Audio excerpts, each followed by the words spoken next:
Well, a few minutes, of course, 28 minutes to the top of the hour, and this is the Mariah Breakfast Show, where the nation's biggest conversations begin every morning.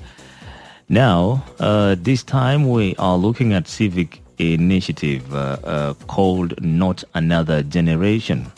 Now, it's a peaceful, non-violent and non-partisan campaign calling for an end to violence and for reflection on the lives lost, particularly among young people. Now, from the 26th to the 30th of January, the campaign is organizing a 5-day online silent candle vigil, inviting people inside South Sudan and in the diaspora to light a candle each evening from 8 to 10 p.m.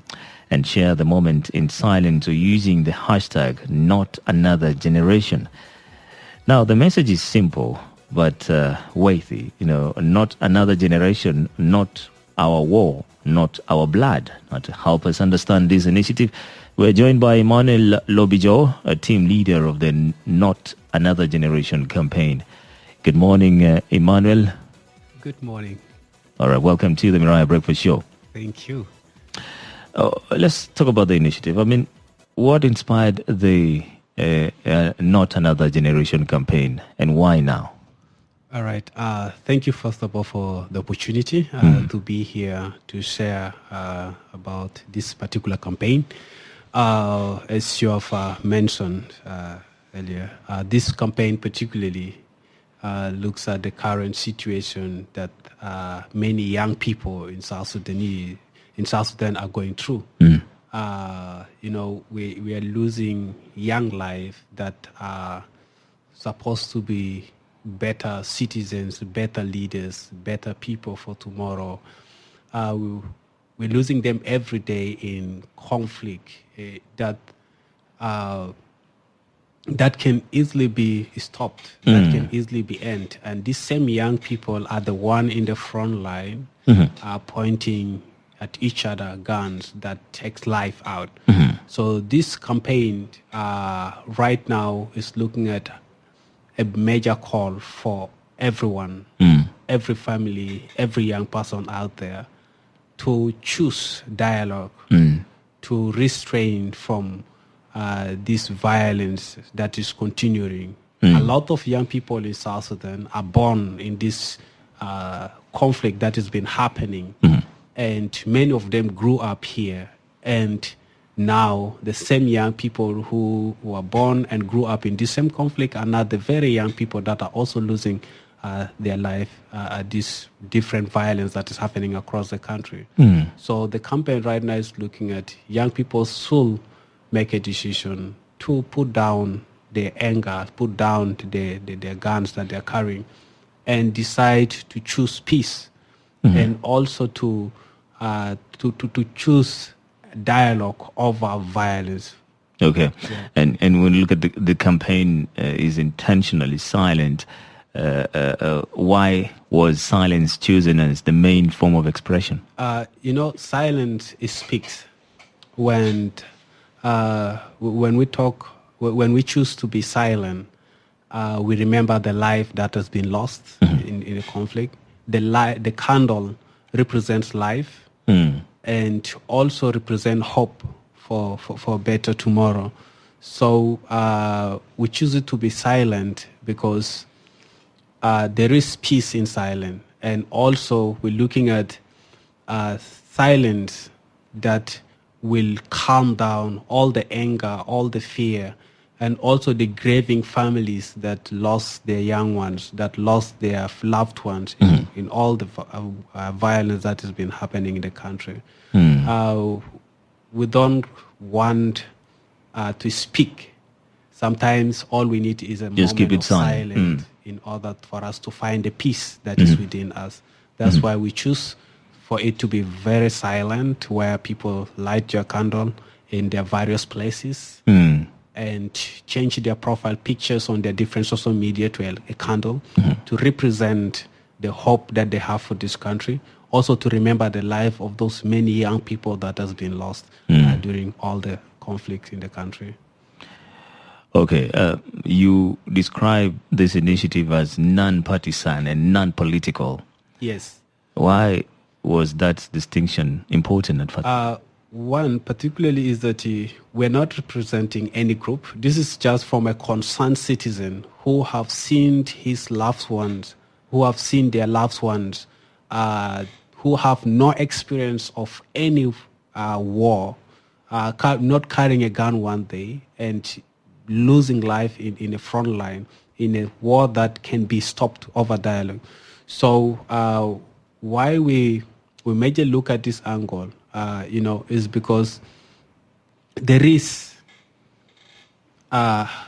this makes a major call for everyone. It is a call for every citizen to choose that. It is not particularly. We don't want it to be political affiliated. It is not affiliated to any government. It's not condemning any individual or any political party, but it is calling for all the stakeholders, all the parties, every individual in their various places to choose silence, to choose peace, to choose dialogue, to restrain from all the angers and all the other issues that pledge people back to conflict and violence. Just walk us through the participation online. How is it going to look like? Yeah, so basically every day, start yesterday on 26th, after the end of the week,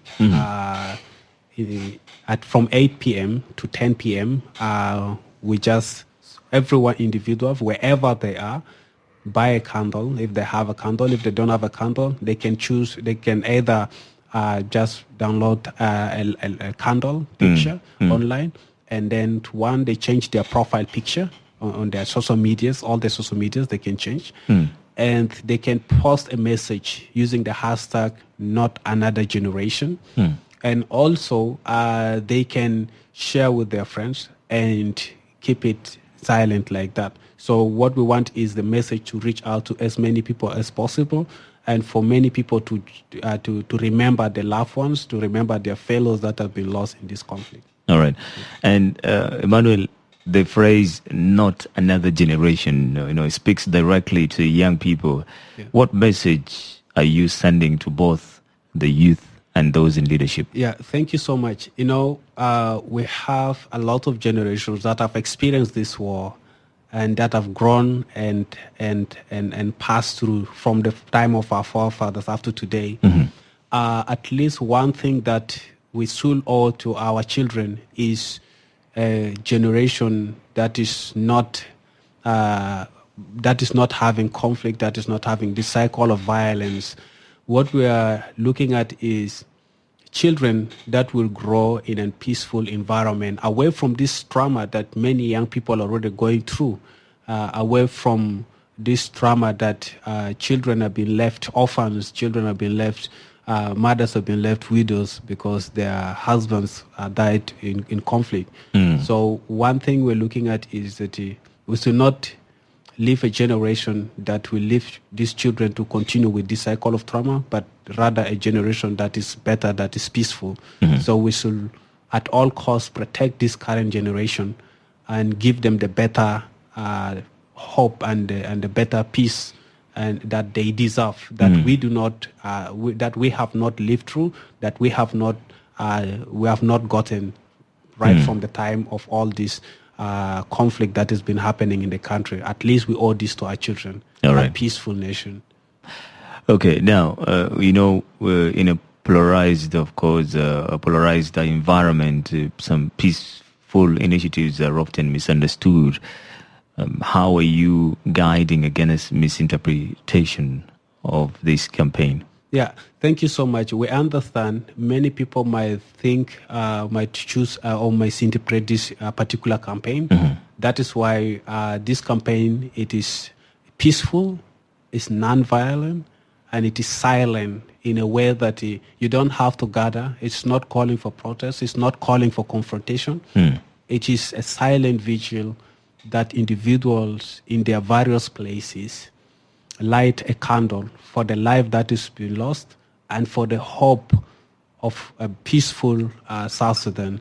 So it is a very open and transparent also campaign that does not affiliate with any institutions, either government or either political party or either any. It is just from a concerned citizens of the nation. And also it is a very transparent campaign that does not receive any funding from any institutions that is backing it up. It is just a sold love, and it is fully backed by individual who sees that there is need for dialogue. There is need to end this cycle of violence that is continue to pledge our young people to lose life in a daily basis. Yeah. All right. Finally, Emmanuel, what would you consider a meaningful outcome at the end of these 5 days? At the end of these 5 days, we look at the leaders to make that hard call to end this cycle of violence and come to dialogue with themselves and choose peace for the nation that every individual, every citizen of this country is yearning for. Because if they come to the table and dialogue and end this conflict, these young lives will not be lost. This generation will not go through the same trauma again. And also the other call that we look at the end of these 5 days is that the international community should continue to work together with the actors of peace in this nation to ensure that these young lives are being protected. These young lives find that peaceful place that they can stay and be able to walk through. All right. Today, of course, the campaign is on at 8 p.m. Any message to the listeners? Yeah, the campaign is every day from 8 p.m. to 10 p.m. What you have to do is just in your various places, you get a candle, you light it up, and you stay in silent. If you can pray, will be also good in your various denominations. And if you just also keep silent in your various places, also much better. And also, the other thing that you can do if you're on social media, Facebook, Twitter, WhatsApp, or any, you just download a picture of a candle, a light. You put it on your profile pictures, you turn your profile pictures, and you can also pass a message to all the stakeholders using the hashtag #NotAnotherGeneration. And we continue to spread the word and have as many people as possible to remember their loved ones, to remember those ones that have lost life in the front line, and also to share a message of hope for this generation. Thank you. Thank you very much, Emmanuel Lobijo, for joining us. Thank you. Thank you so much. You're listening to the Moriah Breakfast Show, and Emmanuel Lobijo is a team leader of the Not Another Generation campaign. You can join the campaign tonight at 8 p.m. to 10 p.m. Just get online and light a candle and participate, isn't it? Yes. Put the hashtag Not Another Generation. Yes. Thank you. Many thanks indeed. Thank you. You're listening to the Moriah Breakfast Show. It's 15 minutes to the top of the hour. Still to come.